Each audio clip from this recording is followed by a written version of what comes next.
안녕하세요. 저는 나이 65세에 요양원에서 보살핌을 받고 있는 여자입니다. 얼마 전 아들이 노트북 하나를 선물해줘서 지루함을 달래는데 많은 도움을 주고 있어요. 아들은 같이 지내길 원하고 있지만 그건 제가 불편해서 싫더라고요. 아무래도 자식 입장에서는 자식이 옆에 멀쩡히 살아있는데 요양원으로 보낸 게 내심 마음에 걸렸던 것 같습니다. 근 몇 년 동안 정말 많은 변화가 있었고 건강에 위협까지 받게 될 정도로 정신적인 고통이 상당했었지만 지금은 어느 정도 안정을 취할 수 있을 정도로 여유가 생긴 편입니다. 아들에게 선물 받은 노트북으로 저희 가족의 삶에 대한 이야기를 여러분들께 풀어보고 싶어 늦은 새벽 조용히 노트북에 전원을 켜게 되었습니다.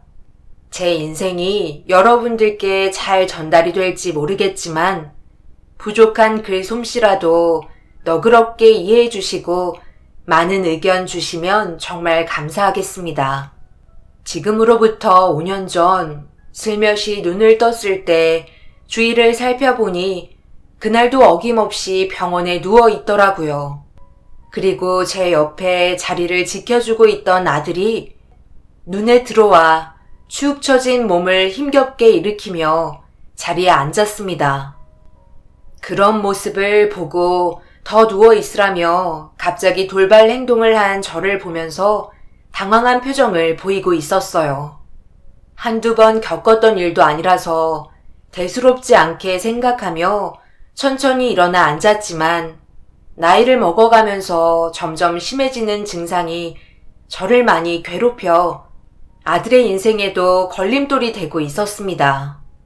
그러다 보니 아들이 없는 곳으로 사라져 버리고 싶은 마음도 있었어요. 언제 어디서 쓰러질지 모르기 때문에 더 안 좋은 상황을 피하고자 아들의 전화번호를 항상 몸에 지니고 다녔습니다. 이번에도 역시 쓰러짐과 동시에 연락을 받게 된 아들이 병원으로 찾아온 거였죠. 제 자신의 한계가 그날따라 더욱더 크게 다가오더라고요. 그리고 저로 인해 아들의 인생까지 망칠 것 같아 고민 끝에 괴로워하고 있는 아들의 손을 잡으며 입을 열었습니다. 오늘도 회사에다 얘기하고 급하게 병원으로 달려온 거니? 아직 퇴근 시간도 아닌데 괜히 안 좋은 시선만 받게 될까봐 걱정이구나. 그냥 퇴근하고 천천히 와도 되는데 다음부터는 이렇게 하지 않아도 된다. 차라리 우석이 네가 만들어준 전화번호가 적힌 카드를 안 들고 다니는 게 좋을 것 같아. 급하게 오다가 사고라도 나면 어쩌니? 최근 들어 이런 일이 자주 발생하는 것 보니 아무래도 도움이 필요할 것 같다는 생각이 드네. 그래서 지금 살고 있는 집 처분하고 요양원에 들어가는 게 좋지 않겠어? 그래야 우석이 너도 네 인생 살 거 아니니? 너희 아빠 세상 떠나고 나서 그 짐까지 여태 메고 있었잖아. 그걸 왜 엄마가 걱정하세요? 제가 알아서 할 문제인데. 회사에서도 너그럽게 다 이해해 주세요. 그리고 요양원에 들어가는 건 좀 더 생각해 보는 게 좋을 것 같아요. 저번에도 똑같은 말 계속 반복하시는데 요양원이 그렇게 좋은 곳은 아니잖아요. 그곳에서 지내는 게 많이 힘들다는 말도 주위에서 꽤 많이 들었거든요. 일단 몸이 회복하는데 신경 쓰세요. 아들은 제가 요양원에 가지 않고 곁에 있어주길 바라고 있었어요. 그만큼 저희는 서로 많은 부분에서 의지하며 세상을 먼저 떠난 집안의 가장이었던 남편의 빈자리를 채웠습니다. 아들은 의사와 대화를 주고받으며 제가 가지고 있는 병에 대해 꽤 심각한 대화를 주고받는 듯 아들의 얼굴 표정이 점점 굳어져 가고 있었어요. 그렇게 한참 동안 대화를 하고 난 이후 저에게 다가온 아들은 예전에 비해 몸 상태가 많이 안 좋아졌다는 결과를 가져왔고 내 혈류량이 전달이 현저히 떨어져 급격한 온도 변화에 노출되거나 과호흡 또는 많은 움직임을 전보다 절반 이하로 줄이는 게 좋을 것 같다는 말에 결국 아들에게 피해주지 않으려 병원비 충당하려 했던 회사마저 그만둬야 한다는 진단 결과를 전달해 주었습니다. 그렇게 제가 겪고 있는 만성 희귀병인 모아모아병은 언제 어디서 갑작스럽게 세상을 떠나게 될지 모를 정도로 매일 불안에 떨면서 살아가야 했어요. 의사는 뇌출혈을 제일 조심해야 한다며 수술을 받길 원하고 있었지만 저희 가정의 경제력으로 수술 받기에는 너무 비싼 비용 부담에 선뜻 수술 결정을 할 수가 없었어요. 그리고 수술을 한다고 해서 완벽하게 좋아진다는 보장 또한 없기 때문에 망설일 수밖에 없었죠. 제 아들을 임신했을 때도 고혈압을 조절하기 위해 많은 어려움이 있었고 일반 출산이 아닌 제왕절개로 태어난 아이라 정말 어렵게 제품에 들어올 수 있었어요. 그만큼 누구보다 아들의 사랑이 각별했기 때문에 앞으로의 인생을 행복하게 잘 살길 원했었고 아들 인생에 피해주고 싶지 않았습니다. 그런데 제가 겪고 있는 희귀병 때문에 매번 희생을 해야만 하는 아들에게 미안한 마음뿐이었어요. 그래서 더더욱 요양원에 가고 싶은 마음이 컸던 거고 좋은 여자 만나 행복하게 사는 모습을 뒤에서 지켜보는 게 제 소원이었어요. 하지만 어느 날 집에서 조용히 생활하며 안정을 취하고 있는데 퇴근하고 들어온 아들의 얼굴 표정이 상당히 심각해 보였어요. 한참 동안 방에 들어가서 언성을 높이며 대화를 주고받고 있는데 조용히 들어보니 일상적인 문제가 아니라 꼭 연인과 통화하는 것 같은 느낌이 들더라고요. 그래서 아들이 방에서 나올 때까지 기다리고 있으니 한참 뒤 어느 정도 진정이 되었는지 통화를 끝내고 거실로 걸어 나왔습니다. 무슨 문제가 있는 것 같아 걱정되는 마음에 왜 그런 건지 이유를 물어보게 되었고 머뭇거리던 아들의 입에서 어렵게 나온 한마디는 제가 예상했던 대로 아들과 교제를 하고 있던 여자와 다투게 된 걸 알 수 있었습니다. 그리고 그 이유는 결혼 얘기 때문에 문제가 생긴 듯 보였어요. 결혼? 우석이 너 결혼하고 싶은 여자가 있었던 거야? 엄마는 오늘 네가 연애하고 있는 것도 처음 알았는데 결혼 얘기가 벌써 오고 간 것 보면 꽤 오랜 기간 만나온 것 같은데 마음은 확실하게 자리를 잡은 거고 집으로 한번 데려와봐. 그래도 얼굴은 봐야 하지 않겠어? 우리 아들이 만나고 있는 여자는 어떻게 생겼는지 상당히 궁금한데? 남들 연애하는 거 다 똑같죠. 아니 결혼도 아직 안 했는데 어머니 치료비 대신 납부해 주겠다고 하잖아요. 제가 돈을 안 버는 것도 아니고 천천히 모아가는 것뿐인데 무작정 돈을 주겠다니 난감했던 거죠. 아들은 서로 알고 지낸 지 2년 정도 됐었다며 자기도 결혼에 대해 진지한 생각을 가지고 있다며 조만간 교제 중인 여자를 데려오겠다고 설명해 주면서 다시 걸려온 전화에 다시 방으로 들어가 대화를 주고받았습니다. 처음에는 숨기고 있었는데 결혼을 해야 될 시기가 왔는지 서로 진지한 대화를 주고받는 것 같았어요. 아들의 나이도 결혼 정년기라 생각했지만 하나도 가진 게 없는 제가 아들에게 아무것도 해줄 수가 없어서 막상 닥쳐올 그날이 걱정되기 시작했네요.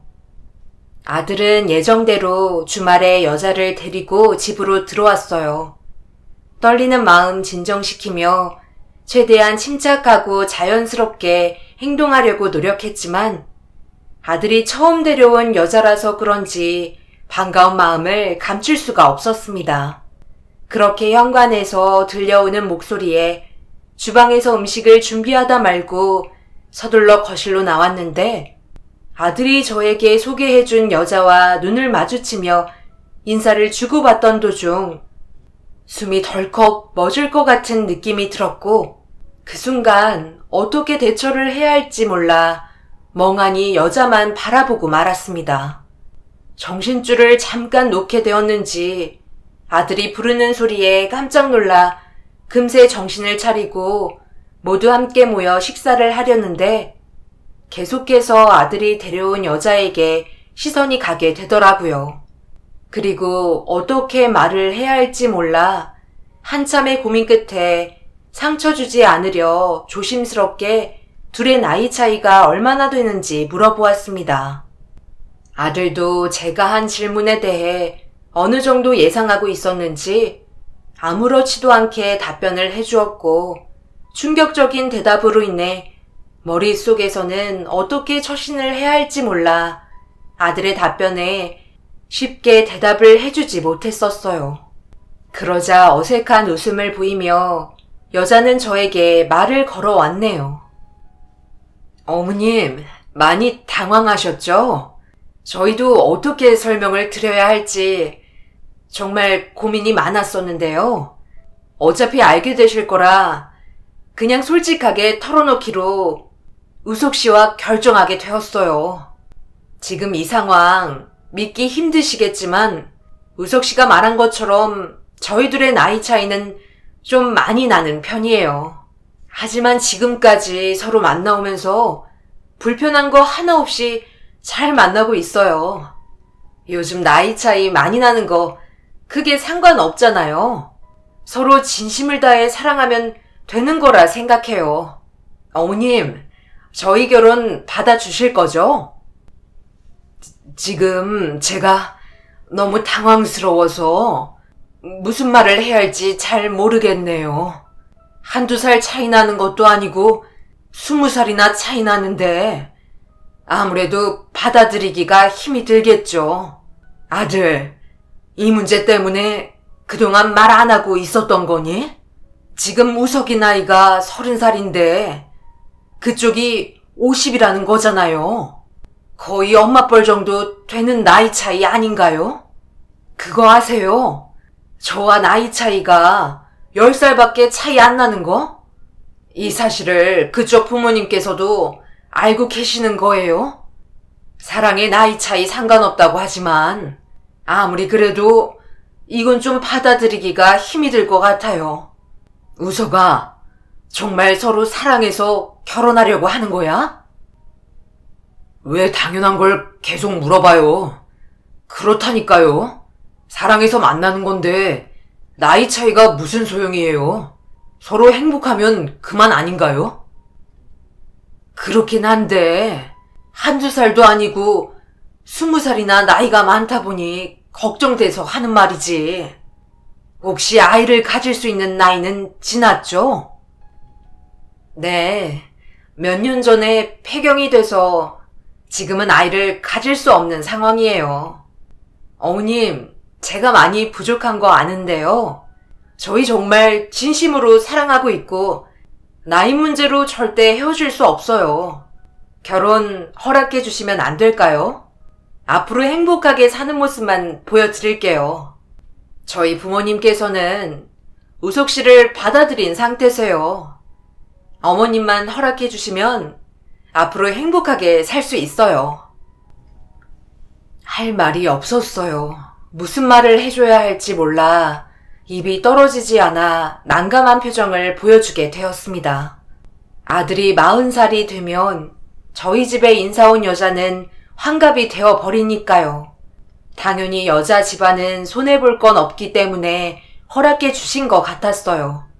그렇게 한참 동안 대화가 오고 간 뒤 아들은 여자를 집에 데려다 주겠다며 둘은 밖으로 나갔고 집안에 홀로 남은 저는 아들의 인생에 행복이 오면 좋겠지만 불행이 올까봐 그동안 살면서 처음으로 많은 걱정을 하게 되었어요.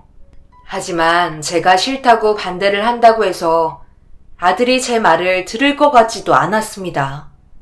한참 뒤 집으로 돌아온 아들은 거실 소파에 앉아있는 제 옆에 앉더니 결혼을 하게 되면 많은 부분들의 변화가 찾아오겠지만 모든 게 지금보다 좋아질 거라면서 계속 긍정적인 말들을 늘어놓았어요.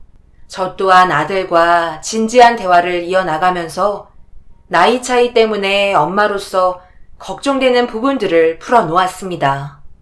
그렇게 오랜 시간 동안 대화를 주고받았고 누구보다 아들의 행복을 바라는 게 저였기 때문에 결국 아들의 결혼을 허락해주고 말았어요. 제가 상상했던 그런 모습들은 아니었지만 그래도 인사 왔을 때 아들과 여자가 서로 주고받은 눈빛은 누가 봐도 진심이 느껴졌습니다. 얼마 뒤 모든 게 일사천리로 빠르게 일이 진행이 되면서 상견례 자리가 만들어졌어요. 떨리는 마음으로 약속된 장소에 모두가 모여 서로 인사를 주고받은 뒤 좋은 분위기를 이끌어 나가고 있는데 갑자기 사부인이 신경에 거슬릴 만한 한마디를 툭 던지며 순간적으로 기분을 상하게 만들었습니다. 예전에 저희 부부가 동네 사람들의 추선으로 만나게 되면서 결혼을 상당히 일찍 했었거든요. 20대 때 경애가 태어나서 그런지 저희와 정반대로 경애는 결혼이 계속 늦어져서 걱정이 많았는데 그래도 짝은 있다고 이렇게 좋은 자리가 만들어졌네요. 처음에 최서방 나이 듣고 어찌나 놀랐던지 20살 나이 차이가 극복하기 힘들었을 텐데 둘이 잘 만나는 거 보면 그래도 제 딸이 마음이 넓어서 그런지 비를 잘 맞춰주며 지낸 것 같더라고요. 최서방이 아무래도 20살이나 어리기 때문에 마음이 넓은 제 딸이 너그럽게 받아줘야지 어쩌겠어요. 아, 그리고 다음 주에 입원하시는 거 알고 계시죠? 경애가 시어머니 됐다고. 이번에 병원 예약 잡아놨는데 모르셨어요? 뭐야 병인가 뭔가 하는 희귀병 때문에 병원 출입이 잦았다면서요? 의사 말로는 수술하기를 권장하고 있다던데 최서방 아직 얘기 안 해드렸어? 모르는 눈치신데 저희가 이번 결혼 성사되면 사돈병원 치료비 대드리기로 했거든요. 결혼한 아들, 딸 행복한 모습 오랫동안 봐야 하지 않겠어요? 그게 무슨 말이죠? 그러니까 지금 이 결혼 조건이 붙었단 말인가요? 우석아, 지금 내가 모르고 있는 부분이 있는 거야? 어머니, 그게 아니라요. 경혜 씨랑 결혼하면 장인어른이 잘 알고 계시는 병원이 있는데 그곳에 입원하기로 대화가 오고 간 것뿐이에요. 어머니 수술 조건으로 결혼하는 거 아니니 절대 오해는 하지 마세요. 한 가족이 되는 거니 서로 오랫동안 행복하게 지내는 게 좋잖아요. 그리고 결혼하게 되면 아무래도 따로 살아야 하니 어머니 몸이 좋아지는 게 우선이죠. 어머님이 건강하셔야 이 사람이 매일 웃으며 지낼 수 있죠. 수술만 해도 좋은 결과 얻을 수 있다고 했으니까 너무 부정적으로 생각하지 마시고 치료받는 데만 신경 쓰도록 하세요. 엄마는 말을 잘 전달하셔야지. 오해하실 뻔했잖아요. 벌써 기분은 상한 상태였어요. 제가 모르고 있던 내용을 떠나서 사돈이 수술 문제로 접근한 게 아니냐는 듯한 어조로 저를 바라보고 있었으니까요. 순간적으로 어색해진 분위기를 다시 풀어놓기 위해 며느리가 다른 말로 상황을 돌렸고 그렇게 시작은 좋았지만 끝이 좋지 않았던 상견례 자리를 끝내고 아들과 며느리는 결혼까지 하게 되면서 법적으로 부부가 되었습니다. 그리고 결혼 이후 저는 며느리가 말했던 것처럼 병원에서 수술을 받게 되었고 좋은 결과까지 오면서 수술 후유증이 남지 않게 한동안 병원 신세를 지며 매일 찾아오는 아들과 며느리를 보면서 둘을 진심으로 받아들이게 되었네요. 며느리는 세세한 부분들도 놓치지 않고 제 아들을 챙겨주는 모습이 너무 보기가 좋았어요. 그런데 며느리가 잠시 자리를 비운 사이 아들이 알 수 없는 의문의 말 한마디를 툭 던졌고 이해를 하지 못해 다시 재차 물어보면서 왜 그런 결정을 했는지 이해할 수 없었네요.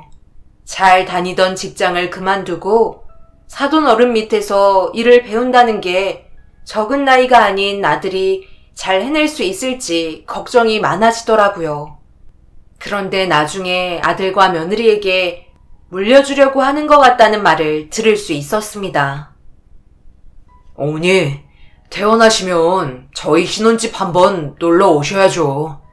원래 시내권으로 집을 알아보려 했는데 장인어른이 하고 있는 사업을 물려받길 원하셔서 하던 일 그만두고 같이 들어가 살게 되었어요. 한마디로 처가댁이 신혼집이 된 거나 마찬가지죠. 뭐? 그게 무슨 말도 안 되는 소리를 하고 있는 거야? 어떻게 사돈댁이 신혼집이 될 수가 있어? 우석아, 너 사돈댁에서 같이 살기로 한 거야? 그게 얼마나 불편한 건지 몰라서 그래. 왜 그런 결정을 했는지 엄마는 이해할 수가 없구나. 장인어른이 최근 들어 체력적으로 많이 힘드셨는지 누군가 자기 일을 물려받길 원하셨는데 때마침 내가 결혼하겠다고 찾아오면서 어느 정도 마음을 가지고 계셨던 것 같았어요. 결혼식 끝나자마자 같이 살길 원하시길래 그렇게 하겠다고 얘기했죠. 부부와 단둘이 사는 것도 성격이 맞지 않아 이혼하는 요즘 세상에 사돈댁에 들어가 함께 지낸다는 건 더더욱 안 되는 행동이었어요.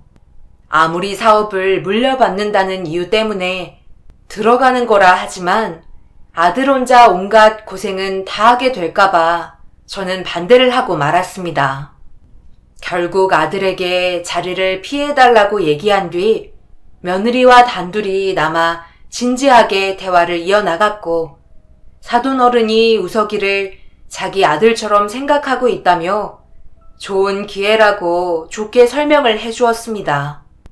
병원 신세만 지는 저로서는 아무런 도움이 되지 못하는 게 현실인데 한편으로는 우석이를 진정한 가족으로 받아들여주는 것 같아 조금씩 마음이 풀리게 되었고 며느리는 조금이라도 문제가 있을 시 바로 분가할 거라며 걱정스러워하던 저를 진정시켜 주었습니다. 그렇게 모든 게 잘 풀려나가는 것 같았어요. 그리고 본격적으로 사업을 물려받기 시작하면서 거의 매일 오던 아들과 며느리는 거의 얼굴을 비치지 못했고 저는 병원에서 집중 치료를 받으면서 몸의 회복이 좋아지고 있었습니다. 나이가 있다 보니 회복 속도가 더뎠지만 그래서 좋은 결과에 도움을 준 사돈댁이 고맙게 느껴졌어요. 그렇게 몇 달의 시간이 지나고 통원 치료를 받아도 된다는 말에 아들과 며느리에게 연락을 취해 내용을 전달한 뒤 도움을 받아 저희 집으로 들어갈 수 있게 되었네요. 오래간만에 아들의 얼굴을 보게 된 그날 일이 많이 고된지 살이 많이 빠져 보였고 헬쓱해진 모습이 걱정스러워 잘 지내고 있는지 물어보자 아들은 웃는 얼굴을 보여주며 답해 주었어요. 함께 저녁 먹을 시간도 없는지 급하게 가봐야 한다며 조만간 놀러 오라는 말을 남긴 채 며느리와 다시 차에 올라타 사돈댁으로 돌아갔어요. 처음 배우는 일이기 때문에 당연히 힘이 들 수밖에 없었지만 무슨 일을 하는지 제대로 설명을 해주지 않아 답답하기만 했었어요. 며느리는 사돈 어른이 하는 사업을 같이 하는 게 아니고 회사에 다니기 때문에 잘 모르는지 대답을 못 해주더라고요. 그래서 주말에 시간을 내어 어떻게 살고 있는지 확인해 보려고 사돈댁으로 향했습니다. 며느리가 적어준 주소로 택시를 타고 한참을 달려 도착하니 한적한 곳에 주택 하나가 덩그러니 있더라고요. 아들은 사돈댁이 신혼집인 것처럼 모든 게 잘 되어 있다고 했지만 엄마 입장에서는 불안한 게 한두 가지가 아니었어요. 대문 앞에서 며느리에게 전화를 하니 현관문을 열고 급하게 나와서는 밝은 얼굴로 맞아 주었습니다. 며느리는 부모님과 아들이 잠시 외출을 했다고 하길래 집안을 둘러보며 기다리고 있는데 며느리가 신혼방을 보여주었고 그 안에는 이제 막 결혼한 부부인 것처럼 아기자기하게 방안을 꾸며 놓았습니다. 아들과 며느리가 찍은 사진들을 구경하며 이런저런 대화를 주고받는데 밖에서 꽤 시끄러운 소리가 들려왔어요. 사돈어른의 목소리인 것 같아 며느리와 대화를 멈추고 소리가 나는 방향으로 걸음을 옮기려는데 갑자기 제 앞을 막아서더라고요. 어머님, 잠시만요. 그쪽은 안 가시는 게 좋을 것 같아요. 그냥 여기서 기다리면 저희 부모님이랑 그이가 올 테니까 여기 앉아 계세요. 그쪽은 저도 들어가지 못하는 곳이에요. 아빠는 자기 공간에 누군가 들어오는 걸 상당히 싫어하거든요. 내가 지금 여기 온 지 2시간이나 넘었는데 아직까지 아무런 연락이 없잖니. 내 아들도 전화를 안 받고 그런데 저쪽에서 사돈 소리가 분명히 났는데 가서 얘기 좀 해주면 안 되겠니? 마냥 기다릴 수도 없는 노릇이고. 일찍 오셨네요. 저희가 요즘 정신이 없이 바빠서 시간을 내는 게 상당히 힘드네요. 사업이라는 게 다 그렇잖아요. 먹고 살려면 2발로 뛰어야 하니까 전화 받을 시간도 없어요. 몸은 좀 괜찮으세요? 저도 담당 의사한테 들었지만 이번 수술로 그 병이 완치되는 게 아니라면서요. 평생 관리를 받아야 한다던데 걱정이 많으시겠어요. 그래도 최서방이 많이 도와주고 있어서 사업이 한층 수월해졌네요. 사돈은 걱정하지 마시고 관리만 잘 받으세요. 저녁 안 드셨죠? 좋은 데 가서 식사나 같이 하시죠. 어느 정도 마무리만 하고 2 사람 온다고 했으니까 저희 먼저 식당으로 가시죠. 사부인의 말에 따라 어쩔 수 없이 걸음을 옮겨 차에 올라탔고 식당으로 향하게 되었어요. 그렇게 음식이 나오고 잠시 뒤 사돈어른이 식당 문을 열며 고개를 내밀었고 며느리의 손짓에 밝은 웃음으로 다가왔습니다. 그런데 아들이 보이지가 않아 사돈어른에게 물어보니 오고 있다며 배가 고팠는지 급하게 식사부터 하길래 식당 문 쪽을 바라보면서 아들이 들어오기만 기다리던 도중 문이 열리면서 아들의 모습을 보게 되었습니다. 그런데 며칠 전에 봤을 때와 다르게 어디가 많이 불편한지 걸음걸이가 이상하길래 급하게 자리에서 일어나 어디 다친 거냐고 이리저리 몸을 살폈습니다. 아들은 고통을 애써 참아 보이며 안 하던 일을 해서 온몸에 근육통이 생겼다고 얘기했지만 제가 봤을 때는 그 문제가 아닌 듯 보였어요. 원래 안 하던 일을 하면 저렇게 돼요. 저희가 하는 일이 몸을 쓰는 일이기 때문에 당연히 근육통은 자연스럽게 따라오죠. 한 1년 정도 지나면 몸이 적응해서 그때부터는 날아다녀요. 그러니 걱정하지 마시고 식사부터 하세요. 최서방, 오늘도 고생 많았네. 배고팠을 텐데 많이 먹고 내일도 열심히 일해야 되지 않겠나? 그래야 사부인 병원비 충당하지. 최서방이 아직 일이 서툴러서 어려움이 많아요. 몸이 잘 따라주지 않으니까 작업 능률도 떨어졌고요. 그래도 없는 것보단 옆에서 거들어주는 게 도움이 되긴 하죠. 뭐하고 서 있어? 얼른 와서 앉아서 먹지 않고 한 잔해. 그래야 근육에 풀리지. 아니, 무슨 일을 시키길래 제 아들이 제대로 걷지도 못할 정도예요? 우서가, 정 힘들면 다른 일 그냥 알아보는 게 좋지 않겠니? 제가 알아서 할게요. 어머니 꾸준히 병원에서 관리 받아야 하는데 그 돈 감당하실 수 있겠어요? 이번에 수술도 해서 많은 돈이 들었다고요. 제가 열심히 일을 해야 어머니 병원비 마련하죠. 너 내 병원비 마련하려고 결혼한 거야? 아니잖아. 그리고 엄마만이 좋아졌어. 그러기까지 무리하면서 일 안 해도 된다니까? 아들은 제 말을 무시한 채 자리에 앉아 술을 마시며 식사를 하고 있었어요.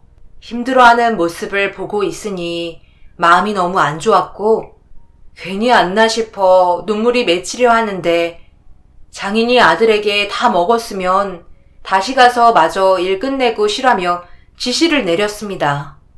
아들은 장인의 말에 힘든 몸을 다시 일으켜 일을 하려고 신발을 신고 밖으로 나갈 준비를 하더라고요. 그 순간 이건 아닌 것 같아 뭐 하는 거냐고 사돈 어른한테 소리를 지르고 말았습니다. 그러자 사부인이 저를 되려 이상한 사람 취급하더라고요. 여기 우리만 있는 것도 아니고 다른 사람들도 식사하는 공간인데 왜 소리를 지르고 그래요? 저희가 뭘 잘못했나요? 최서방이 선택한 길인데 왜 사돈이 화를 내는지 모르겠네요. 그러니 누가 그런 몸을 가지고 태어나래요? 최서방은 저렇게 될 때까지 일을 하고 싶어서 저러고 있겠어요? 자기 엄마 잘못 만나서 인생 정말 꼬였는데 지금 누가 누구한테 소리를 지르는 건지 전혀 모르겠네요. 저런 효자가 있다는 거에 감사하게 생각하세요. 막말로 사돈 지금 가지고 있는 게 쬐깐한 집 말고 뭐 있어요? 머리가 그 모양 그 꼴이니 최서방이 저렇게 고생을 하는 거잖아요. 이런 모습 보기 싫으면 돈이라도 많던가. 그런 것도 아니면서 지금 누구한테 소리를 지르며 화를 내고 있는 거야? 적당히 하셔야지.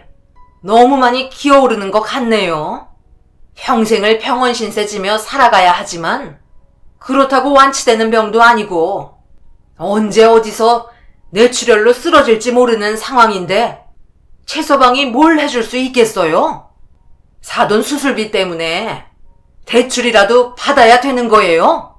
사돈 머리 수술하더니 사리분간이 잘 안 되는 것 같은데 지금 저희가 엄청 많이 배려해 주는 거라고요. 결혼도 시켜주고 둘이서 지낼 수 있는 신혼방도 마련해주고 삼시세끼 걱정 없이 다 챙겨 먹을 수 있고 거기에다 사돈 차후에 있을 병원비와 수술비들 전부 걱정 없이 해결할 수 있으니 이만한 조건이 어디 있어요? 두 눈에 보이는 것만 보고 감정대로 행동하시지 마시고 아들이 주는 거 받아먹으며 남은 인생 연맹하세요. 아시겠죠? 오늘도 시간 내기 힘든데 왔다고 하니까 겨우 뺀 거예요. 다음부터는 안 찾아왔으면 좋겠네요. 지금 시즌이 한창 바쁠 때니까요. 최서방 얼굴도 봤고 식사도 하셨으니 볼 일은 다 끝나셨죠? 사부인의 말에 너무 충격을 받아 그 자리에서 일어나 당장 아들이 일하는 곳으로 안내하라며 사부인에게 화를 냈습니다. 제 의견은 물어보지도 않고 혼자 결정해서 힘겹게 살고 있는 모습을 보니 너무 마음이 안 좋았어요. 작은 회사에서 월급쟁이로 모든 걸 해결할 수 없다고 판단한 건지 아들의 선택에 결국 눈물을 흘렸고 사돈어른이 한숨을 쉬며 작업하는 곳으로 함께 움직였네요. 그리고 사돈어른과 함께 도착한 곳은 다름 아닌 처음 사돈댁에 들어왔을 때 소리를 질렀던 방향이었고 건물 뒤편에 거대한 철문으로 굳게 닫혀있는 곳에 멈춰 섰습니다. 사돈어른이 문을 활짝 열어 젖히는 순간 엄청난 비린 냄새와 함께 바닥에 보이는 엄청나게 많은 거대한 대형 수족관이 눈에 띄었는데 몸을 일으키며 저희 쪽을 바라보고 있던 아들과 눈이 마주치게 되었습니다. 온몸이 진흙으로 뒤덮인 상태로 수족관 안에 들어가 있는데 그 모습을 보자마자 털썩 주저앉아 오열을 하고 말았습니다. 아들은 제가 자신이 일하는 곳에 올 거라고 전혀 생각하지 못했는지 당황하며 어쩔 줄 몰라 하고 있었어요. 저는 낮게 깔린 목소리로 아들에게 당장 그곳에서 나오라고 말했습니다. 우석아, 거기에서 당장 나와. 집으로 가자. 네가 이렇게까지 할 필요 없어. 차라리 엄마가 이 세상을 떠나는 게 너 인생에 도움이 될 것 같다. 지금 당장 엄마와 함께 집으로 가지 않으면 두 번 다시 엄마 얼굴 볼 수 없을 거다. 최서방, 뭘 멀뚱히 쳐다보고 있어? 오늘 내로 밑바닥 작업 끝내지 않으면 밥도 없을 줄 알아? 지금 자네 엄마가 살아있는 게 누구의 도움을 받은 건지 모르는 건 아니지? 이봐요, 사돈. 정신 나갔어요? 제가 여기 왜 데리고 왔다고 생각해요? 자기 목숨 소중하게 생각하라고 데려온 거지. 자기 자식 데려가라고 함께 온 줄 알아요? 그리고 전부 본인이 선택한 길을 왜 하지 말라고 강요하시는 거죠? 최서방은 평생 저렇게 살아야 될 운명이라고요. 그게 누구 때문인지 모르세요? 그래서 데려가겠다는 거잖아요. 어느 엄마가 자식이 저렇게까지 노동한 대가로 목숨을 연맹하고 싶겠어요? 처음부터 의도적으로 접근한 거 아니에요? 저는 더 이상 보고 싶지 않으니 당장 제 아들 데려가겠습니다. 우석아, 당장 나와라. 엄마 제발 그만 좀 하세요. 제가 원해서 선택한 거라고요. 아빠 세상 떠나고 그동안 얼마나 외롭고 힘들었는데 엄마마저 세상을 떠나면 저는 앞으로 어떻게 살아가라는 거예요? 제 입장도 생각해 주세요. 그리고 처음부터 제가 먼저 장인어른 조건 받아들인 거예요. 그리고 여기 있는 양식장 저한테 물려주겠다잖아요. 오늘은 그만 돌아가 주세요. 아들은 더 이상 할 말이 없다며 돌아가 달라고 몸을 돌렸어요. 그 순간 엄청난 충격을 받았는지 몸에 이상이 느껴지면서 가호흡이 오기 시작했고 머리가 아파지더니 앞에 시야가 희미해지고 있었습니다. 일단 진정이 필요할 것 같아 자리에서 벗어나 숨을 돌리고 있는데 사돈어른은 제 아들을 외국인 노동자 취급하듯 막 부리고 있었어요. 좀처럼 진정이 되지 않아 괴로워하고 있는데 멀리에서 며느리와 사부인이 서로 대화를 하며 천천히 걸어 올라오고 있었습니다. 저 사람들 정말 멍청하지 않아? 너희 아빠가 하는 사업을 정말 물려받을 수 있다고 생각하나 봐. 얘 경혜야, 너는 저런 놈을 도대체 어디서 데려온 거야? 이번에는 꽤 오랫동안 써먹을 수 있을 것 같네.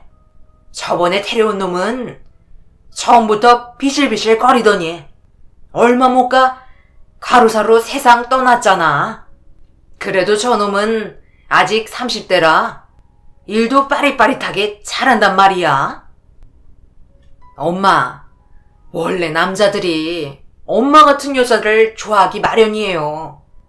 그동안 저한테 거쳐간 남자가 몇 명인데 저런 애는 눈 감고도 데려올 수 있죠. 그런데 우석이는 자기 엄마의 병을 고치겠다는 진념이 너무 강해서 그냥 쉽게 넘어오더라고요. 하는 거 봐봐요. 밤낮 가리지 않고 자기 몸을 희생하고 있잖아요. 돈이 없으니 더 절박한 것 같죠? 그렇다고 너무 굴리지 마세요. 우석이도 가로사로 세상 떠나버리면 또 밑작업부터 시작해야 되잖아요. 외국인 노동자 쓰는 것도 힘들다면서요. 사부인과 며느리의 대화를 듣게 된 이후 온몸에 소름이 돋았고 모든 건 저희를 배려해 줬던 게 아닌 의도적으로 접근해 약점을 이용해 자신들의 이득을 취하려는 계획을 가지고 있었다는 게 밝혀지게 되었어요.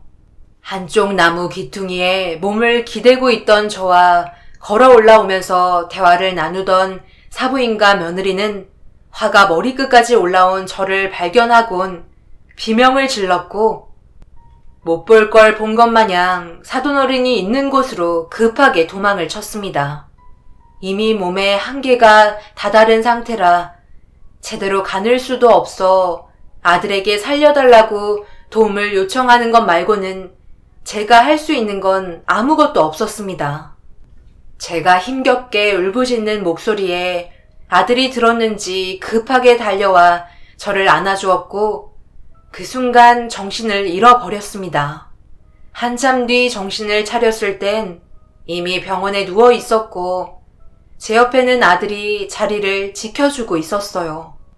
깨어난 저를 확인한 아들이 의사를 불러 몸 상태를 확인했고 다행히도 큰 문제는 없는 것 같았습니다. 그런데 아들의 입에서 나온 한마디는 충격적이게도 제가 눈을 감은 시점부터 깨어난 시점까지의 기간이 상당히 오랜 시간 지났다는 걸 알려주었어요.